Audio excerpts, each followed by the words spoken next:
মনে রাখবেন, রমজানকে যে কদর করে না, রমজানেও যে গুনাহ করে, রমজানেও যে জাহান্নাম থেকে বাঁচার চেষ্টা করে না, রমজানেও যে জান্নাতের আমল করার চেষ্টা করে না,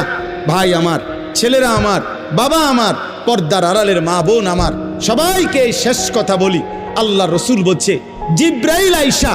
রমজানের শেষ দিন নবীজিকে আইসা বলে গেছে, ইয়া রসুল আল্লাহ, এত বড় রমজান পেল, ইফতার, সাহারি, তারাবি, এতেকাফ, শবে কদর, প্রতি ঘন্টা মিনিটে এত মাফ নেওয়ার সুযোগ থাকার পরেও যেই নাফরমান জাহান্নাম থেকে বাঁচার চেষ্টা করে নাই, গুনাহ থেকে আল্লাহর কাছে মাফ নেয় নাই, জান্নাতের জরুর আশা পূর্ণ করতে পারে নাই, আমল করতে পারে নাই, খোদার কসম নবীজি বলছে, জিব্রাইল আইসা বলছে, ইয়া রাসূলুল্লাহ, এমন নাফরমানের উপরে আল্লাহর লানত, আল্লাহর লানত, লানত, লানত। নবী বলছে আমিন, আমিন। মানে নবী বলছে, হ জিব্রাইল, আমিও বললাম আল্লাহ এমন লানত আপনি কবুল করেন এই নাফরমান উম্মতের উপরে, আমি নবীরও লানত।